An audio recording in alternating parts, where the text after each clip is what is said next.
Right at this exact second, there are literally trillions of dollars of global capital locked up in physical inventory. I mean, think about it. Every single item sitting in a massive warehouse or just resting on a retail shelf represents a really high stakes calculation. It's this delicate balancing act between supply and demand. Welcome to this explainer. Today, we're going to uncover the fascinating, completely invisible mathematical models that dictate exactly how businesses survive, thrive, and optimize all that capital in a fiercely competitive world. Let's get right into it.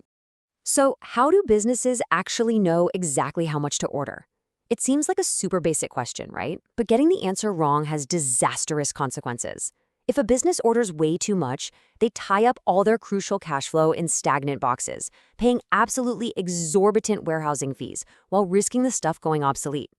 But order too little, bam, they face stockouts, instantly vaporizing customer trust and sending buyers straight to the competition. Answering this at scale requires a very specific progression of mathematical models.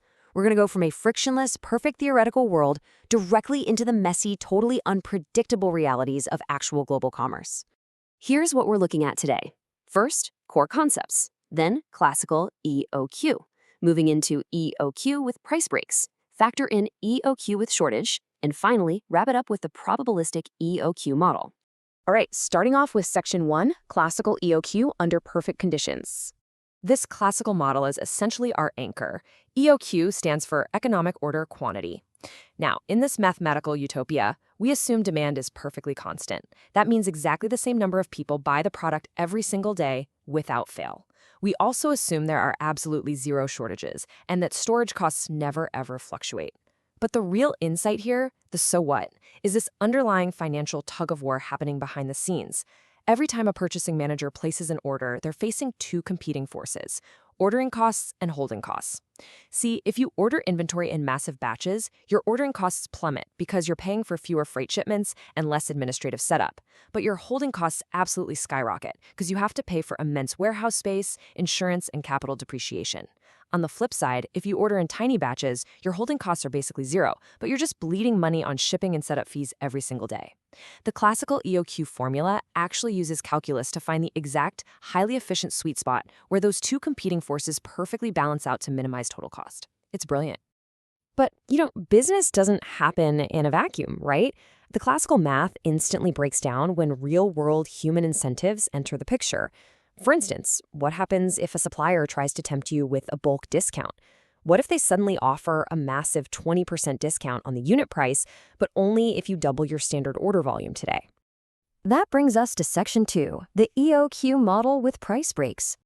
When a bulk discount is literally on the table, businesses can't just rely on the baseline. They have to deliberately modify that classical formula to account for actual financial realities. Here's how the mechanics actually work in practice. A company has to calculate the total annual cost for their standard, optimized EOQ, and then completely recalculate it for the minimum quantity required to trigger that bulk discount.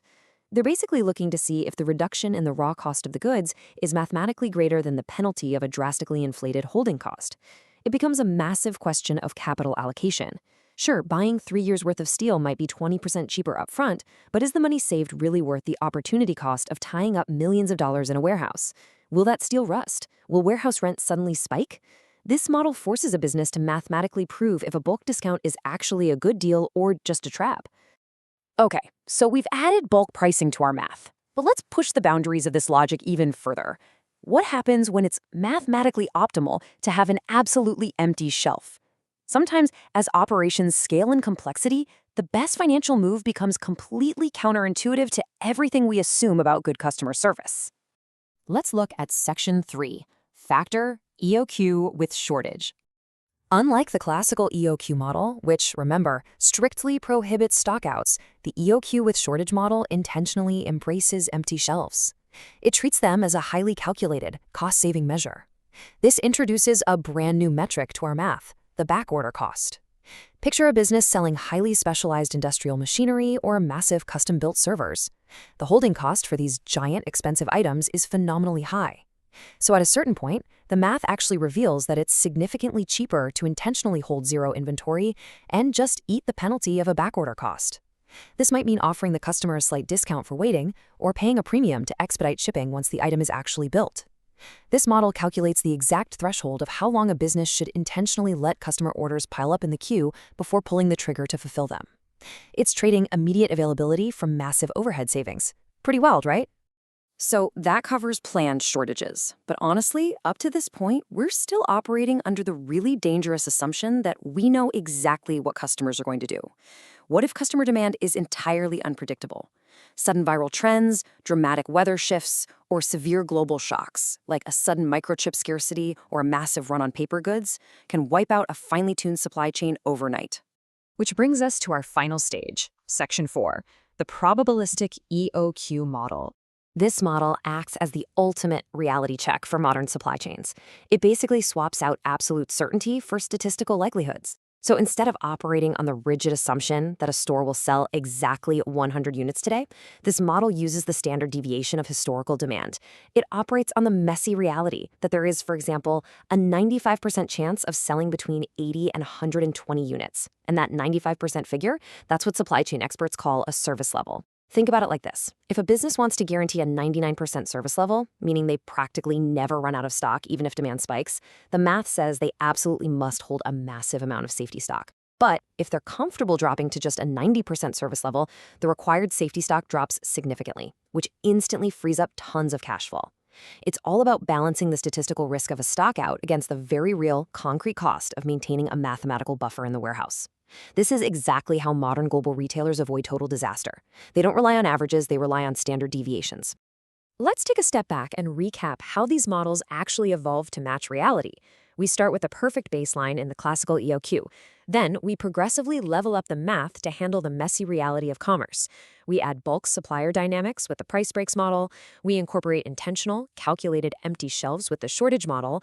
And finally, we embrace sheer unpredictability and statistical service levels with the probabilistic model. Each progression adds another layer of mathematical defense against the chaos of the open market. So, as we wrap up this explainer, I want you to consider the real-world application of this math the next time you're interacting with a business. Whether you're staring at a beautifully, fully stocked shelf or an absolutely empty one with a coming soon sign, ask yourself, which mathematical reality is that business living in?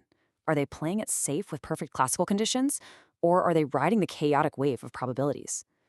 Thanks for joining me on this deep dive, and keep questioning the hidden structures of the world around you.